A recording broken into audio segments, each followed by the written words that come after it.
নমস্কার বন্ধুরা, সবাইকে আমার চ্যানেলে স্বাগত। আশা করি আপনারা সবাই ভালো আছেন এবং সুস্থ আছেন। আপনাদের আশীর্বাদে আমিও ভালো এবং সুস্থ আছি। আজকে চলে আসলাম একটি রান্নার রেসিপি নিয়ে। আজকে তৈরি করব ডিম পোস্ত। তো এই ডিম পোস্তটা কিভাবে তৈরি করছি চলুন দেখে নেওয়া যাক। করার জন্য আমি ডিমটা সেদ্ধ করতে বসিয়ে দিয়েছি। ডিমটা যাতে ভালো মতো সেদ্ধ হয় তার জন্য এর মধ্যে একটু নুন দিয়ে দেবো। ডিমটা আমি ভালো করে সেদ্ধ করে ছুলে রেডি করে নিয়েছি।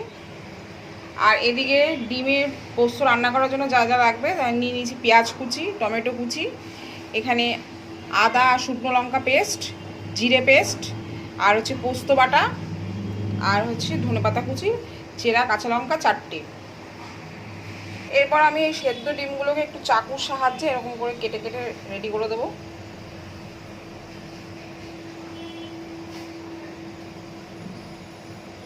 যাতে ডিমের মধ্যে মশলাগুলো ঢোকে।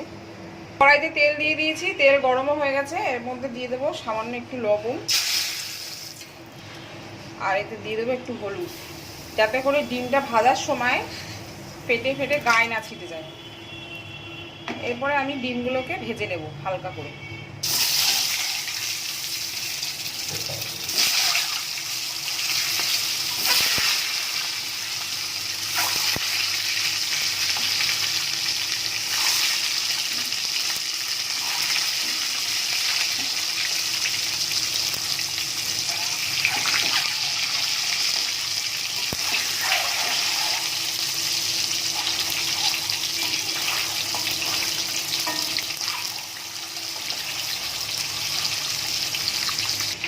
ডিমগুলো আমার ভাজা হয়ে গেছে। হালকা করে ডিম ভাজতে হবে, কারণ বেশি ভাজলে ডিমটা চামড়াগুলো মোটা হয়ে যায়, খেতে ভালো লাগে না। তো ডিম ভাজা হয়ে গেছে, আমি এগুলো তুলে নেবো এবার। এরপর এই ডিম ভাজার তেলে আমি ফোড়নে দেবো একটা গোটা শুকনো লঙ্কা, দেবো গোটা জিরে, আর এখানে দিয়ে দেবো কুচিয়ে রাখা পেঁয়াজ।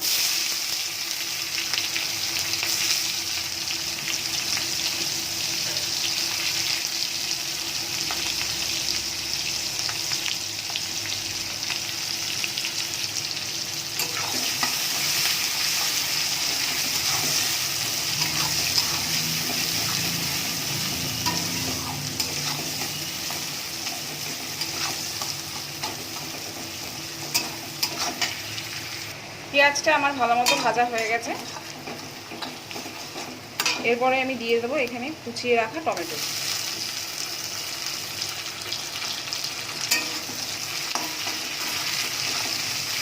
টমেটোটা ভালো মতো সেদ্ধ হওয়ার জন্য আমি একটু দিয়ে দেবো লবণ।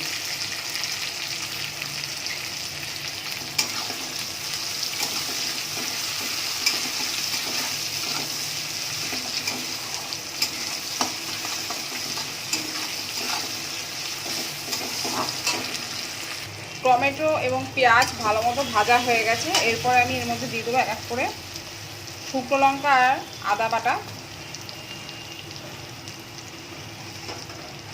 আর দেবো জিরে বাটা।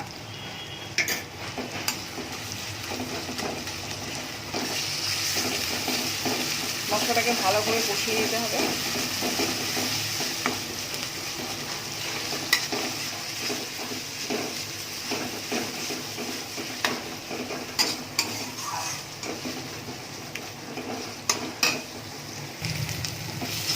মশলাটা ভালো করে ভেজে নিতে হবে। মশলাটা যাতে পুড়ে না যায় তার মধ্যে আমি অ্যাড করব সামান্য জল।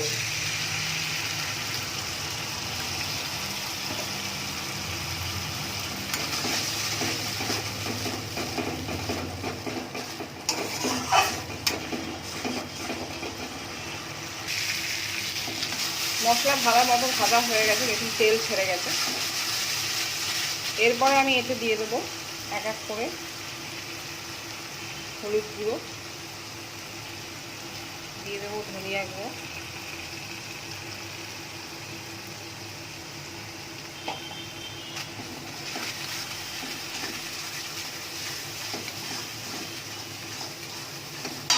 সবশেষে দিয়ে দেবো পোস্ত বাটা।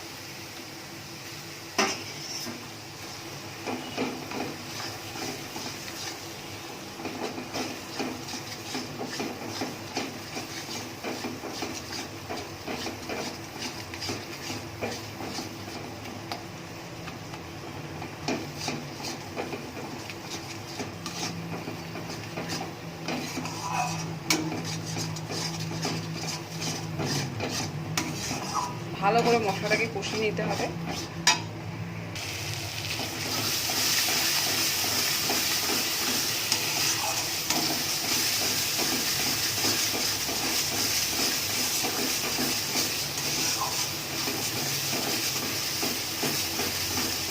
পোস্ত দিয়ে আমার মশলা ভালো মতো কষানো হয়ে গেছে। এবার আমি দিয়ে দেবো পরিমাণ মতো জল।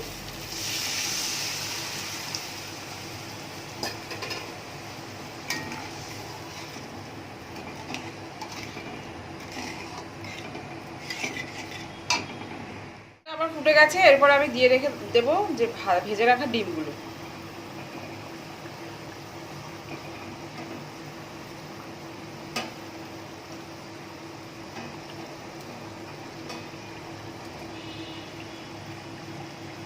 আর দেবো 4টে চেরা কাঁচা লঙ্কা দিয়ে ঢেকে দেবো। 2 মিনিটের জন্য ঢেকে দেবো। 2 মিনিট পর দেখে নেব।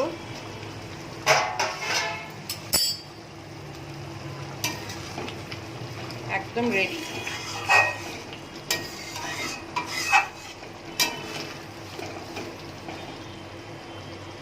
ডিম পোস্ত রেডি। এরপরে আমি এর উপর থেকে একটু কাঁচা তেল ছড়িয়ে দেবো।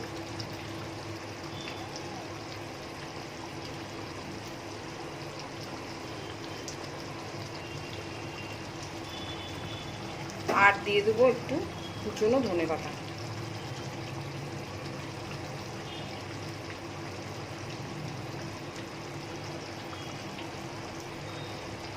তৈরি হয়ে গেছে আমার ডিম পোস্ত।